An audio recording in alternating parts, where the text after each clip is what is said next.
نے ایک بہت بڑے عرب عالم سے سنا، شیخ صالح العثیمین رحمہ اللہ تعالی، انہوں نے بیان میں فرمایا کہ عرب اسرائیل کی جنگ میں عربوں کو کبھی بھی فتح، بولو نا، نہیں ہوگی، اس لیے کہ یہ عرب اسرائیل کی جنگ ہے۔ جب تک اس جنگ کو اسلام اور اسرائیل کا نام نہیں دیا جائے گا، اللہ کی مدد نہیں آئے گی۔ مسلم اسرائیل کی جنگ کہو گے تو مدد آئے گی۔ اللہ نے عربوں کی مدد کا وعدہ نہیں کیا۔ اگر اللہ نے عربوں کی مدد کا وعدہ کیا ہوتا تو اللہ محمد صلی اللہ علیہ وسلم کے مقابلے میں جو عرب لڑ رہے تھے وہ زیادہ تھے، میجورٹی میں تھے۔ ادھر جو عرب تھے وہ اقلیت میں تھے نبی کے ساتھ، ادھر عرب میجورٹی میں تھے۔ اللہ ان کی مدد کرتا، ابو جہل کی مدد کرتا، عتبہ ابن ولید کی مدد کرتا، ابو لہب کی مدد کرتا اللہ تعالیٰ۔ آپ صلی اللہ علیہ وسلم تنہا اور آپ کے ساتھ اکیلے ابو بکر، تو بتاؤ دو عرب اس طرف، باقی سارے بولو نا اس طرف، مدد کی ان دو کی نا۔ اس کا مطلب اللہ نے عربوں کی مدد کا وعدہ، بولو نا بھائی، نہیں کیا۔ کس کی مدد کا وعدہ کیا ہے؟ مسلم کی، اسلام کی، جو قرآن پر ایمان لائے گا اور اللہ کے نبی پر ایمان لائے گا، اس کے لیے عربی ہونا ضروری نہیں ہے۔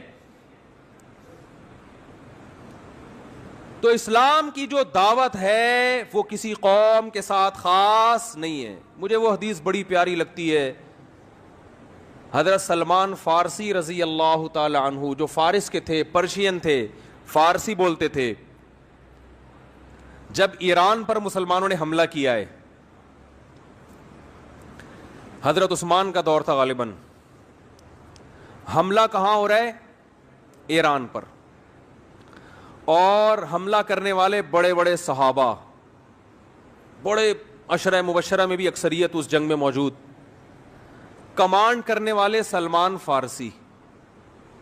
نہیں آ رہی بات؟ حملہ کس پہ کر رہے ہیں؟ اپنے ملک پہ۔ کس پر؟ ایران پر۔ صحابہ نے آپ سے اجازت مانگی کہ آپ ہمیں اجازت دیں ہم اٹیک کریں۔ آپ نے فرمایا نہیں، میں نے رسول اللہ صلی اللہ علیہ وسلم سے یہ فرماتے ہوئے سنا ہے کہ جب تک اسلام کی دعوت نہ دے دو اس وقت تک حملہ کرنے کی اجازت نہیں ہے۔ تو حضرت سلمان فارسی اپنی قوم پر حملہ کس کے خلاف ہو رہا ہے؟ بولو نا یار، کیا ہو گیا بھائی؟ بولنے میں کوئی پابندی ہے؟ تو میں بھی تو چیخ رہا ہوں نا، تھوڑا سا آپ چیخ لیں۔ اپنی قوم کے خلاف لڑائی، تو لڑائی سے پہلے اپنی قوم کے پاس دعوت لے کر گئے۔ دعوت کا انداز دیکھیں، جب بھی اسلام کی دعوت دی جاتی ہے تو انداز یہ ہوتا ہے بھائی ہم سب تم کو ایک خدا کی طرف دعوت دیتے ہیں، آؤ اسلام پہ تحقیق کرو، یہ دین برحق ہے، یہ تھا نا؟ نا نا نا نا نا، یہ انداز نہیں۔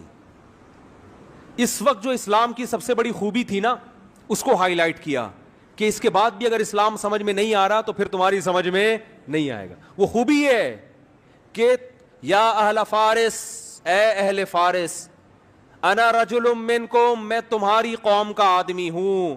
تمہیں پتہ ہے کہ عربوں میں عصبیت کوٹ کوٹ کے بھری ہوئی ہے، عرب کے علاوہ کسی کو برداشت نہیں، اپنے سے جیسا کسی کو نہیں سمجھتے۔ مجھے عرب نے نہ صرف یہ کہ عزت دی ہے اپنے جیسا، بلکہ اپنے سے برتر مجھے کمانڈر بنا دیا۔ عرب کی قیادت کس کے ہاتھ میں ہے؟ کمانڈر کون ہے؟ میں ہوں۔ یا اہل فارس، اے اہل فارس، انا رجل منکم، تمہاری قوم کا آدمی ہوں۔ ترون العرب یطیعوننی، چھوٹی موٹی قوم میری فرما برداری نہیں کر رہی، عرب کو دیکھ رہے ہو کہ تم میری کمانڈ کے تحت لڑ رہے ہیں۔ کیا انداز، خاندانی انداز تھا یا نہیں دعوت کا؟ آج اگر یہ چیز عربوں میں پیدا ہو جائے تو دنیا کا نقشہ بدل جائے گا۔ عرب کی عراق پر جب حملہ ہوا تو بعض عربوں نے نعرہ لگایا کہ کسی دوسرے عرب ملک پر ہم حملہ برداشت نہیں کریں گے۔ کاش وہ یہ کہہ دیتے کہ کسی دوسرے اسلامی ملک پر ہم حملہ برداشت، بولو نا، لیکن نہیں نکلتا منہ سے۔ عرب تو بھئی عربوں کی تو مدد کہیں بھی نہیں قرآن میں لکھی ہوئی کہ اللہ کہتے ہیں میں عربوں سے محبت کرتا ہوں۔ ایک آیت بھی ہمیں ایسی نہیں ملی۔ یہ جو حدیث ہے کہ عربوں سے محبت کرو اس لیے کہ قرآن عربی، حدیث من گھڑت ہے۔ ٹھیک ہے، ہم پھر بھی فضیلت کے قائل ہیں کہ اسلام آپ میں پہلے آیا، آپ نے دنیا کی قیادت کی، اس بیس پر ہم عزت دیں گے آپ کو، لیکن اللہ کی طرف سے مدد اس بیس پہ نہیں آئی۔ تو جب نبی صلی اللہ علیہ وسلم نے فرمایا نا کہ تم موت کے بعد دوبارہ زندگی ملے گی، تمہیں اللہ کے سامنے حساب و کتاب دینا ہے، تو وہی مشہور سوال تھا، سأل سائل بعذاب واقع۔ اللہ فرماتے ہیں یہ لوگ آپ سے پوچھتے ہیں وہ کب واقع ہوگا، جو عذاب واقع ہونے والا ہے اس کے بارے میں ایک سائل نے پوچھا۔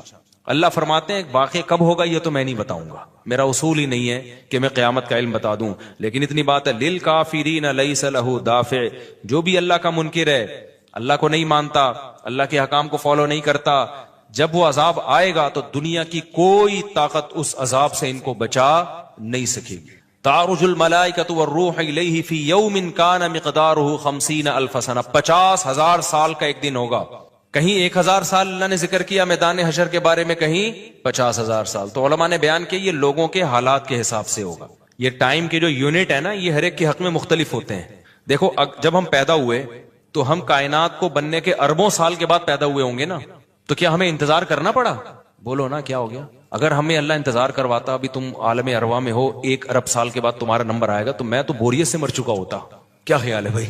جہاں فلائٹ 1 گھنٹہ لیٹ ہو جائے انتظار میں آدمی ٹینشن میں چلا جاتا ہے، لیکن ہم تو جب آئے تو ہمیں تو لگا کہ کائنات کی ابتدا آج سے ہو رہی ہے جب ہم نے ہوش سنبھالا، کیونکہ ہمارے وہ یونٹ جو تھے نا، جو ایک وقت کی اکائیاں ہیں، وہ ہمارے حق میں اسٹارٹ ہی نہیں ہوئی تھی۔